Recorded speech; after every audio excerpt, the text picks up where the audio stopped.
Hello everyone. आज का हमारा जो टॉपिक होगा जिस पे हम डिस्कशन करेंगे वो है विद्युत ऊर्जा और दूसरा होगा यहाँ विद्युत शक्ति। इसके बाद में कुछ न्यूमेरिकल्स करेंगे और फिर ये चैप्टर कंप्लीट हो जाएगा। ठीक है, तो देखिएगा विद्युत ऊर्जा के बारे में इलेक्ट्रिक जो एनर्जी है वो क्या है। देखिए, आपको पता है कोई सेल है, जैसे कि कोई भी सेल है या फिर उसको विद्युत वाहक बल स्रोत बोलते हैं। तो विद्युत वाहक बल स्रोत के द्वारा या सेल के द्वारा परिपथ को दी जाने वाली जो ऊर्जा है उसे हम विद्युत ऊर्जा बोलते हैं। या फिर ऐसे भी बोल सकते हो, या फिर विद्युत ऐसे भी बोल सकते हो कि विद्युत वाहक बल स्रोत के द्वारा किसी निश्चित टाइम में धारा प्रवाह के लिए जो किया गया कार्य है उस कार्य को भी हम क्या बोलते हैं, यहाँ विद्युत ऊर्जा बोलते हैं। भाई, धारा प्रवाह के लिए, आवेश को प्रवाहित करने के लिए जो कार्य किया जाता है उस कार्य को हम क्या बोलते हैं, यहाँ विद्युत ऊर्जा बोलते हैं। ठीक है, और ये ऊर्जा एक्चुअली देता कौन है? ये देता है विद्युत वाहक बल स्रोत। विद्युत वाहक बल स्रोत देता है और ये ऊर्जा लेकर के आवेश क्या करते हैं, तार या परिपथ में एक स्थान से दूसरे स्थान तक जाते हैं, अर्थात उस परिपथ में धारा प्रवाहित होती है। तो धारा प्रवाहित हुई है, इसका रीजन क्या है? ऊर्जा। और ऊर्जा, उस ऊर्जा को हम क्या बोलते हैं? विद्युत ऊर्जा। ठीक है, तो ये आपको पता होना चाहिए। देखिएगा, इसमें समझते हैं। देखिए, किसी निश्चित समय में विद्युत वाहक बल स्रोत के द्वारा परिपथ में धारा प्रवाह के लिए किया गया कार्य या परिपथ को दी गई ऊर्जा विद्युत ऊर्जा कहलाती है। देखिए, आपके सामने एक सर्किट दिखाया है। इसमें एक ये विद्युत वाहक बल स्रोत है जिसका विद्युत वाहक बल V या विभवांतर क्या है? V है। तो जैसे ही विभवांतर V को इस प्रतिरोध R पर अप्लाई करते हैं तो क्या होता है? परिपथ में धारा I प्रवाहित हो जाती है और ये धारा I इस प्रतिरोध में से होती हुई ऐसे प्रवाहित होती है। ठीक है ना? तो ये कब होगा? जैसे ही आप क्या करते हो, बाह्य प्रतिरोध से आप क्या लगाते हो? एक सेल लगाते हो जिसका विद्युत वाहक बल V है। तो V लगाते ही उस प्रतिरोध R में क्या प्रवाहित होगी? धारा I प्रवाहित होगी। ठीक है, तो उस केस में प्रतिरोध R के सिरों पर विभवांतर क्या हो जाएगा? इस सेल के विद्युत वाहक बल के बराबर, यानी V बराबर IR के रूप में इसको हम लिख देंगे। ठीक है भाई, तो देखिएगा, इसमें माना कोई तार हमने लिया। देखिए, तार है, उसका प्रतिरोध R है और उसके सिरों पर विभवांतर कितना है? V है। तो ये आरोपित करने पर, मतलब उसके सिरों पर विभवांतर हमने क्या आरोपित किया? V आरोपित किया है, अप्लाई किया है। ये अप्लाइड वोल्टेज है, मतलब बैटरी के थ्रू दिया है इसको वोल्टेज। तो उसके सिरों पर अब आरोपित विभवांतर V है। V आरोपित करने पर, V विभवांतर आरोपित करने पर उसमें I धारा प्रवाहित होती है। I धारा प्रवाहित होती है। यदि धारा T समय तक प्रवाहित होती है, यदि ये धारा है, ये अगर T समय तक प्रवाहित होती है तो प्रवाहित आवेश कितना होगा? Q बराबर I into T। Equation number 1 हो गया। ठीक है, अगर ये जो धारा है ना, ये I, ये अगर प्रतिरोध R में से T समय तक प्रवाहित होती है, मतलब T समय तक प्रवाहित होती है, तो इस पूरे परिपथ में प्रवाहित जो आवेश होगा, उस आवेश की जो मात्रा होगी वो क्या होगी? आपने पढ़ रखी है, Q बराबर IT। और इस आवेश को हम क्या करते हैं? तार के एक सिरे से दूसरे सिरे तक प्रवाहित करने के लिए कार्य किया जाता है। मतलब जो ये आवेश है, इस आवेश को तार के एक एंड से दूसरे एंड तक, मतलब तार के एक सिरे से दूसरे सिरे तक प्रवाहित करने के लिए जो कार्य किया जाता है उस कार्य को हम क्या बोलते हैं? यहाँ W बराबर QV बोलते हैं। क्या आपने पढ़ रखा है भाई? आपने अगर आवेश को V वोल्ट से त्वरित किया है तो किया गया कार्य क्या होगा? W बराबर QV होगा। मतलब आवेश Q को त्वरित किया है, मतलब त्वरित मतलब उसको गति दी है। तो आवेश Q को गति किसने दी है? V ने दी है, विभवांतर V ने दी है ना। तो किया गया कार्य क्या होगा? उस केस में कार्य होगा W बराबर Q इंटू V होगा। तो ये हो गया कार्य।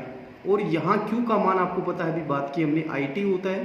तो Q बराबर IT लिख दिया, तो इस प्रकार से IT इंटू V हो गया, यानी W बराबर फ्रॉम 1 से लिख दिया यहाँ से, तो W बराबर VIT। तो ये आ गया विद्युत ऊर्जा, ये कार्य आ गई हमारा। मतलब आवेश को तार के एक सिरे से दूसरे सिरे तक प्रवाहित करने के लिए जो किया गया कार्य या विद्युत ऊर्जा W बराबर VIT। ठीक है, VI के पदों में है।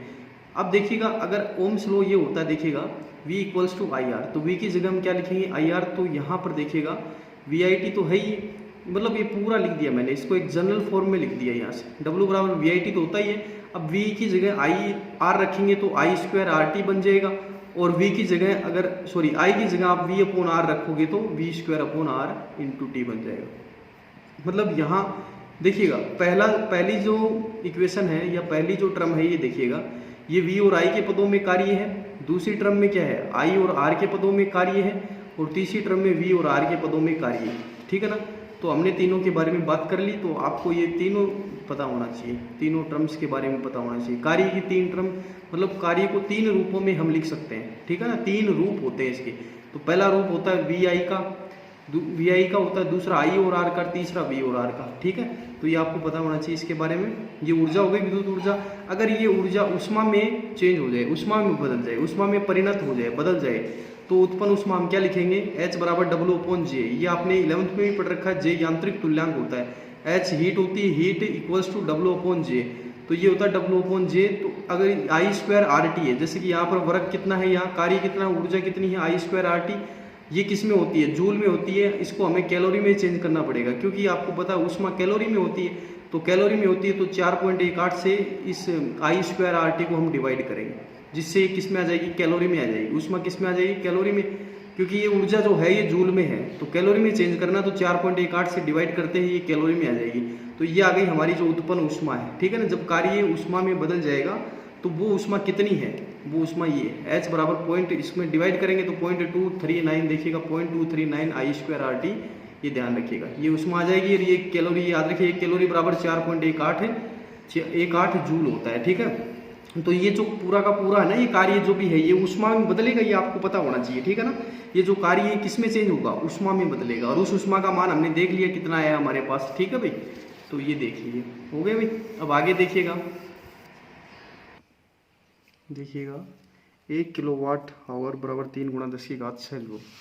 ये हमारा, ये यहाँ पर आपको पता होना चाहिए ऊर्जा का मात्रक है, ठीक है। ऊर्जा का मात्रक है जो कि प्रोफेशनल होता है। प्रोफेशनल मतलब आप समझ रहे हो, यहाँ पर व्यावसायिक मात्रक होता है एनर्जी का, इलेक्ट्रॉनिक एनर्जी का जो व्यावसायिक मात्रक है वो है 1 किलोवाट आवर, जिसे आप यूनिट भी बोल सकते हो, एक यूनिट, ठीक है। तो ये 1 यूनिट बराबर होता है 3 × 10⁶ जूल होता है, ये ध्यान रखिएगा। अब देखिएगा, इसमें हम बात करेंगे इलेक्ट्रिक पावर के बारे में, विद्युत शक्ति के बारे में। ये ऊर्जा क्षय की दर ही क्या कहलाती है, विद्युत शक्ति होती है, ठीक है। जो विद्युत परिपथ होता है उसमें ऊर्जा के जो क्षय होने की जो दर है, उस क्षय होने की दर या फिर कार्य करने की दर को हम क्या बोलते हैं, शक्ति बोलते हैं, विद्युत शक्ति बोलते हैं।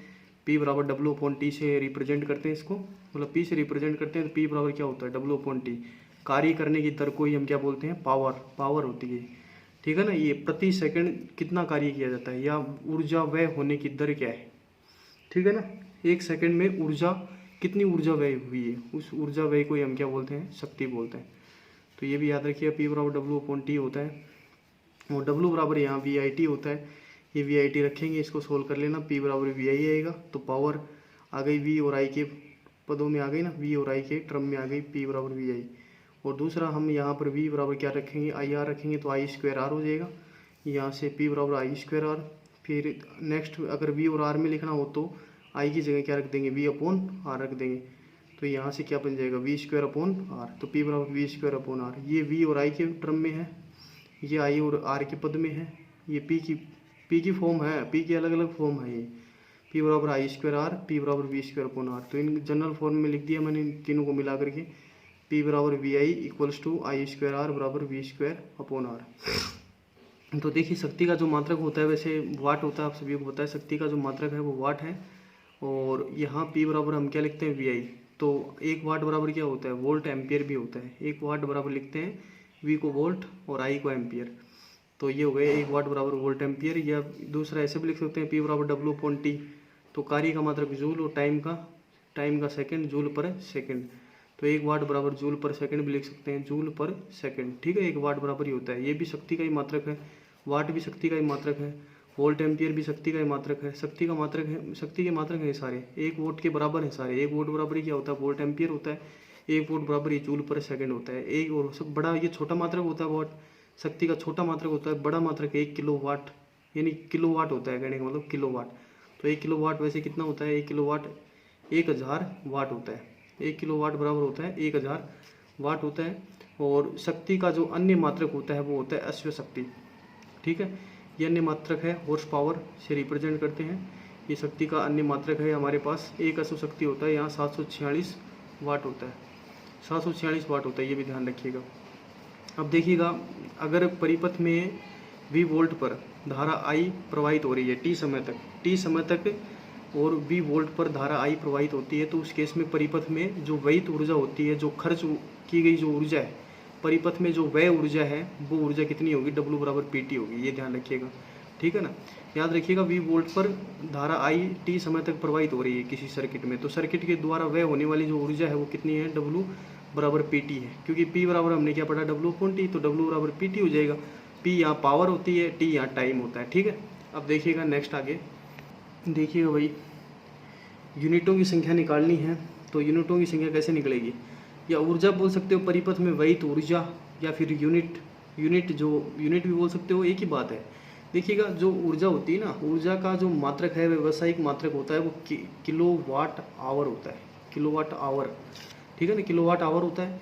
तो 1 किलोवाट आवर हमने 3.6 गुणा 10⁻6 वोल्ट होता है, आपको पता है, सॉरी 3.6 गुणा 10⁻6 जूल होता है, ठीक है। इसी को हम क्या बोलते हैं, यूनिट बोलते हैं, किलोवाट आवर को ही यूनिट बोलते हैं यहाँ, मतलब ऊर्जा को ही, जो वहित ऊर्जा उसी को हम क्या बोलते हैं, यूनिट बोलते हैं। तो यूनिटों की संख्या कैसे लिखेंगे, वाट इंटू घंटा, मतलब घंटा का मतलब समझे आप, वाट मतलब पावर, ये टाइम है, घंटे के अंदर होगा, टाइम जो होगा वो घंटे में लेंगे यहाँ पर, ठीक है। ये वाट है भाई, आपने अभी भी तो बताया मैंने कि W बराबर क्या होता है, P इंटू टी तो होता है, P इंटू टी, तो P क्या है यहाँ पर, P यहाँ पावर है, शक्ति, वाट जिसे मैंने लिख दिया वाट, और ये घंटा लिख दिया, यानी टाइम के लिए घंटा, ठीक है ना। यहाँ पर मात्र क्या लेंगे, घंटा लेंगे, और बटे में 1000, 1000 से क्यों डिवाइड किया है, क्योंकि हमें किलो वाट में लेना है न कि वाट में, तो 1000 से यहाँ से डिवाइड कर दिया, ठीक है। तो ये किलोवाट में ऊर्जा आ जाएगी, किलोवाट आवर में ऊर्जा आ जाएगी, ठीक है। तो यहाँ वाट को हम क्या लिखेंगे, ये क्या होता है, P बराबर VI होता है ना, तो V इंटू आई, तो V यहाँ वोल्ट, I का मतलब एम्पियर, और ये घंटा, ये समय, ठीक है। वोल्ट एम्पियर इंटू घंटा अपॉन में 1000, या फिर वोल्ट की जगह V और करंट एम्पियर की जगह I और टाइम घंटा की जगह T लिख देंगे, तो VIT अपॉन ये 1000, 1000 से क्यों डिवाइड किया है, क्योंकि हमें किलोवाट आवर यानी ऊर्जा निकालनी है, ठीक है ना, किलोवाट आवर में निकालनी है। और अगर ये आप ये सिंपली लेते वाट इंटू आवर लेते तो ये ऊर्जा मतलब वाट में ही रहती, मतलब वाट आवर रहती, ठीक है ना। लेकिन हमें किलोवाट आवर चाहिए, तो हमें इसमें 1000 से डिवाइड करना पड़ेगा। और ये वहित ऊर्जा है, परिपथ में जो वहित ऊर्जा है वो है, ठीक है ना। जो विद्युत उपकरण होते हैं ना, उनमें जो ऊर्जा व्यय होती है, उस ऊर्जा व्यय को रिप्रेजेंट करता है यूनिट, ठीक है। तो ये यूनिट बराबर क्या होगा, V इंटू आई इंटू टी अपॉन 1000। ये ध्यान रखिएगा, यूनिटों की संख्या निकालने में ये काम आता है। ये वैसे आपने पढ़ा हुआ भी है, ज़्यादा वैसे खास चीज़ें नहीं है, ये सभी चीज़ें आपने जो लास्ट ईयर मतलब 10th में पढ़े हुए हैं सारी चीज़ें, ठीक है ना। विद्युत ऊर्जा, विद्युत शक्ति, सब पढ़े हुए हैं ये चीज़ें, ठीक है। अब देखिएगा आगे, देखिएगा एक न्यूमेरिकल क्वेश्चन करते हैं। चैप्टर वैसे कंप्लीट हो गया है, विद्युत ऊर्जा और विद्युत शक्ति के बारे में हमने देख लिया है। अब हम बात करते हैं न्यूमेरिकल क्वेश्चन पे। तो पहला क्वेश्चन है, एक 220 वोल्ट तथा 1000 वोल्ट के बल्ब को 110 वोल्ट के स्रोत से जोड़ दिया जाए तो बल्ब के द्वारा वहित शक्ति का मान ज्ञात करना है।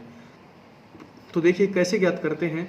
देखिएगा हमारे पास एक 220 वोल्ट, ये हमारे पास क्या है, विद्युत वाहक बल स्रोत है, मतलब V लिख दिया मैंने। वोल्टेज हमारे पास कितनी है, देखिएगा 220 है, 220 वोल्ट, और पावर हमारे पास कितनी है, 1000 है, ठीक है। तो इस बल्ब का रेजिस्टेंस क्या होगा, R बराबर कितना हो जाएगा, V² अपॉन में P हो जाएगा। ये आपने पढ़ रखा है। तो V² का स्क्वायर करेंगे तो यहाँ 220 गुणा 220, V का स्क्वायर मतलब, और पावर का मतलब 1000 है, तो 1000 से डिवाइड करने के बाद जो वैल्यू आएगी वो देख लेते हैं। भाई आपने नहीं पढ़ा, अभी देखो बताया था मैंने, P बराबर क्या होता है, V² अपॉन R होता है। तो R बराबर क्या होता है, V² P होता है। ये चीज़ें अभी हमने डिस्कस की हैं। तो ये देखो काट देते हैं, ये 0 0 ये कट गया। ऊपर वाला कितना जाएगा, 22 को 22 से गुणा करोगे तो कितना आएगा, मल्टीप्लाई करोगे तो कितना आएगा भाई, यहाँ से 484 आएगा। 22 को 22 से करेंगे तो यहाँ 484। लेकिन नीचे पावर 1000 है, तो 1000 पावर है, तो यहाँ पर आएगा, ये आएगा बटे में, सॉरी 10 आएगा, बटे में कितना आएगा, 10 आएगा ना, 484 बटे 10 आएगा, क्योंकि यहाँ पर ये 1000 वोल्ट है, पावर कितनी 1000 वाट है, तो ये 484 बटे 10 आ जाएगा यहाँ से। अब हमें क्या देखना है, हमें अगर 110 वोल्ट का अगर स्रोत लगा दें, बल्ब के साथ अगर 110 वोल्ट का स्रोत लगा दें तो बल्ब के द्वारा वहित शक्ति कितनी होगी। तो वहित शक्ति पूछी है, यानी आपको नई पावर पूछी है। नई पावर कब होगी, कब मिलेगी आपको, जब आप 110 वोल्ट का कोई स्रोत लगाओगे। तो P डैश बराबर क्या हो जाएगा, यहाँ से V नया वोल्टेज सोर्स है ये हमारा, V डैश स्क्वायर, अरे यार P डैश बराबर V डैश स्क्वायर अपॉन में R। तो इस प्रकार से यहाँ से इससे सोल्व कर लेंगे। नई पावर हमारे पास 110 वोल्ट की रहेगी, 110 गुणा 110 आर हमारा हमने निकाल लिया कितना है यहाँ से, आर कितना है भाई यहाँ से देखिएगा 484, और ये ऊपर जाएगा 10 ऊपर आ जाएगा तो आ जाएगा ऊपर, ये लो ये आ गए। तो इसको आपको सोल्व करना है, रजिस्टर ये पावर निकाल लेना जो भी आएगी, ठीक है ना, ये सोल्व कर लेना, ठीक है ना भाई, जो भी आएगी वो देख लेना। ये सीधा सा ही क्वेश्चन, आसान क्वेश्चन है, ज़्यादा हार्ड नहीं है। आपको खाली ये पता होना चाहिए कि यहाँ पर 220 वोल्ट का स्रोत लगा है, ठीक है, 1000 वाट की पावर का बल्ब है, 1000 वाट के बल्ब को 110 वोल्ट के स्रोत से जोड़ दिया है, तो बल्ब के द्वारा वैध शक्ति ज्ञात करनी है, ठीक है। तो पावर ये मेरे हिसाब से ज़्यादा लग रही है, इसमें आपको ये 1 0 हटाना पड़ेगा, 100 वाट कर देना है यहाँ पर, ठीक है। बल्ब में इतना पावर नहीं होता है, ये मतलब ये क्वेश्चन 100 वाट में होना चाहिए, ठीक है ना। यहाँ तो 100 होगा तो उस केस में ये कट जाएगा, ये 100 होगा तो इस प्रकार से ये 10 नीचे नहीं आएगा, 484 ओम आएगा रेजिस्टेंस, 484 ओम आएगा। और यहाँ से फिर इसको 484 आएगा तो 10 नहीं आएगा, इसको आप सोल्व कर लेना, ठीक है ना। ये क्वेश्चन मिस प्रिंट लग रहा है मेरे को, इसमें ध्यान रखिएगा, ये 100 वोल्ट का बल्ब होगा। तो अब जो नया बल्ब मिलेगा हमें, मतलब बल्ब तो वही है लेकिन उसकी पावर नई क्या होगी, जब हम 110 वोल्ट का स्रोत लगाते हैं तो नई पावर जो आएगी वो क्या आएगी बल्ब की, उस केस में। तो आप इसको सोल्व कर लेना भैया, हो जाएगा सर, सोल्व कर सकते हो। यहाँ से ये काट देना, ये कटेगा नहीं, देखो ये काट देते हैं 10 से, ये देखो थोड़ा सा स्पष्ट नहीं है लेकिन आप समझ जाना, बस कॉन्सेप्ट समझो, बस मेन बात यही है। ये यहाँ काटो 44 4 44, यहाँ भी काट देना आप, ये काटोगे तो 10 और ये 4 से कटेगा तो 4 आ जाएगा यहाँ से, ठीक है। अब इसको सोल्व करोगे तो देखो ये तो 100 और 4 से डिवाइड करोगे तो 25 वाट आ जाएगा, ठीक है। तो ये आ जाएगी पावर ये आ जाएगी भाई, 1000 वाट नहीं है, ये गलती से लिख दिया ये क्वेश्चन में, 100 वाट का बल्ब आएगा भाई, 1000 वाट का थोड़ी ना हो सकता है, ये तो आप भी समझ सकते हो ये, ठीक है भाई। तो ये ऐसे होगा ये क्वेश्चन, इसमें कोई प्रॉब्लम नहीं होनी चाहिए। अब देखिएगा आगे,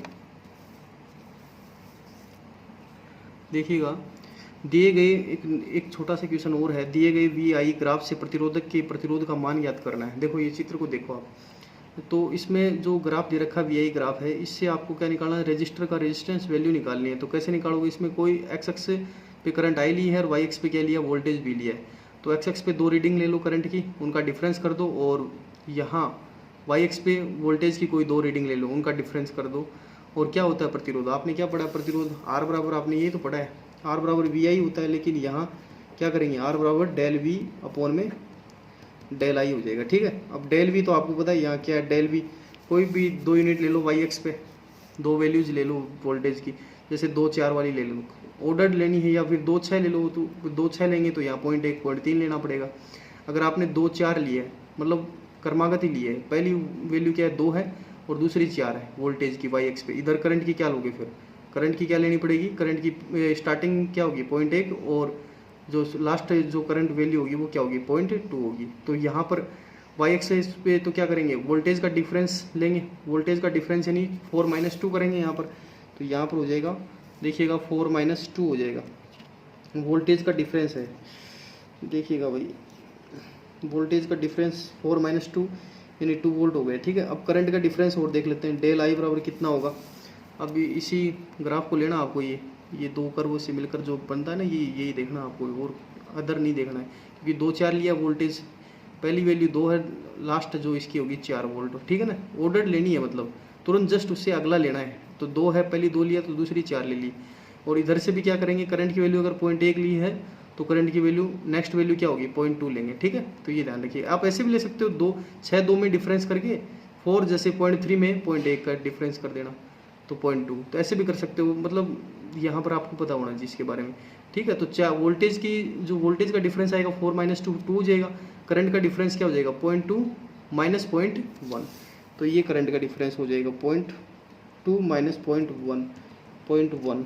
तो इस प्रकार से करंट आ गई। तो रेजिस्टेंस आर बराबर आप निकाल सकते हो, यहाँ से 2/में आएगा 0.1, तो ये पॉइंट से पॉइंट देखिएगा नहीं दिख रहा आपको, कट जाएगा तो ये 0 ऊपर आ जाएगा, तो आर बराबर आ जाएगा यहाँ से 20 ओम आ जाएगा, ठीक है। तो ये ऐसे रेजिस्टेंस आप निकाल सकते हैं, आई बात समझ में। तो ये आपको पता होना चाहिए, है ना, ये आप कर सकते हो भाई। आप चाहिए इसमें मैंने 2 4 लिया वाई एक्स पे, मतलब अल्टरनेट नहीं लेना, मतलब आपको एकदम क्रमबद्ध लेना है, क्रमबद्ध मतलब एक के बाद दूसरा तुरंत अगर ले रहे हो तो वैसा का वैसा ही आपको करंट में लेना पड़ेगा, ठीक है ना। मतलब आपने अगर 2 4 यहाँ लिया है, जब फर्स्ट वैल्यू 2 ली है, सेकंड 4 ली, तो ऐसे ही इसमें अगर 0.1 ली है तो 0.3 नहीं लेना आपको, कभी 0.3 ले लो, ये गलत हो जाएगा। तो 0.1 लिए तो नेक्स्ट वैल्यू क्या लेंगे, इसमें 0.1 लेंगे, सॉरी 0.2 लेंगे। तो करंट का डिफरेंस एक्स एक्स पे कितना हो जाएगा 0.1, और यहाँ पर वोल्टेज का डिफरेंस 4 - 2 कितना हो जाएगा 2 हो जाएगा। तो आप इसमें एक दूसरे से डिवाइड कर देना, रजिस्टर का रेजिस्टेंस वैल्यू आ जाएगा, यानी प्रतिरोधक का प्रतिरोध मान आ जाएगा। ठीक है भाई। अब नेक्स्ट क्वेश्चन देखिएगा आप, ये तो हो गया, आप निकाल सकते हो, आसान है बिल्कुल, ऐसे क्वेश्चन एग्जाम में पूछे जाते हैं 1 नंबर में।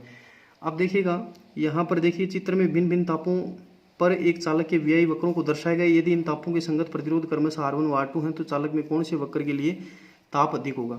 तो देखिएगा यहाँ पर I और V है, I और V के बीच में मैंने ग्राफ ये बनाया है। ठीक है, I और V के बीच में ग्राफ बनाया है। तो I और V के बीच में जो ग्राफ बनाया है उसको आपको देखना है।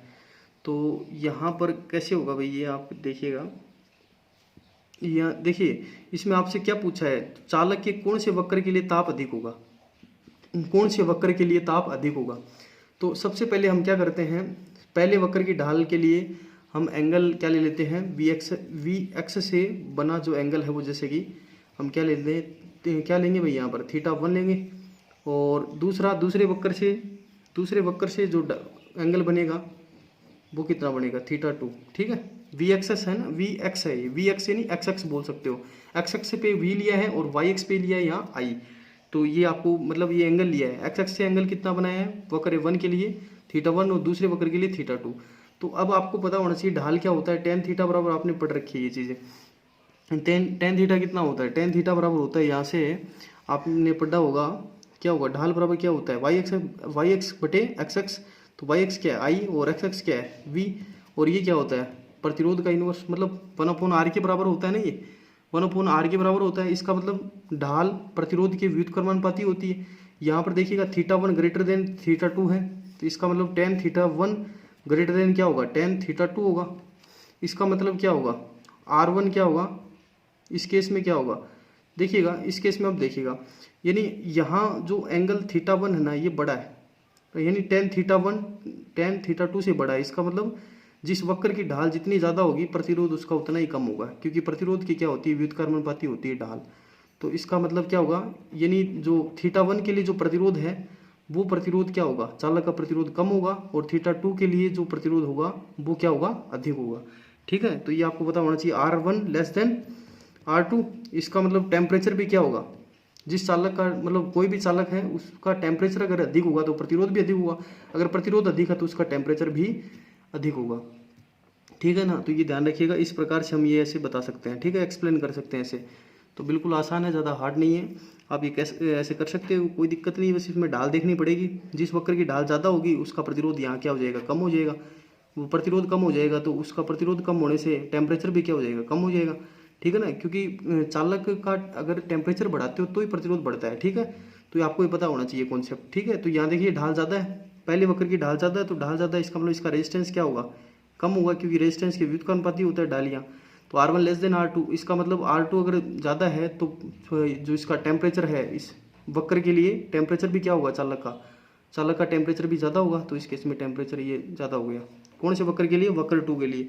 तो वक्र 2 आएगा, इसमें वक्र 2 के लिए टेम्परेचर ज़्यादा होगा, यानी T2 ग्रेटर देन T1, ये ध्यान रखिएगा। ठीक है भाई, अब लास्ट क्वेश्चन और देख लीजिएगा। इसमें देखिएगा चित्र में 2 सर्वसम सेल हैं विद्युत वाहक बल, जिनके विद्युत वाहक बल समान है और आंतरिक प्रतिरोध नगण्य है। तो समांतर क्रम में जुड़े हैं, प्रतिरोध R में प्रवाही धारा का मान ज्ञात करना है। देखो ये चित्र बना रखा है और इसमें ये चीज़ मैंने पढ़ा रखी है, 2 सेल जुड़े हैं जिनके विद्युत वाहक बल समान है और आंतरिक प्रतिरोध नगण्य। तो उस केस में मैंने आपको बताया था, देखिएगा समांतर मैंने बताया था सेलों का संयोजन, और उसमें पढ़ाया था समांतर क्रम संयोजन।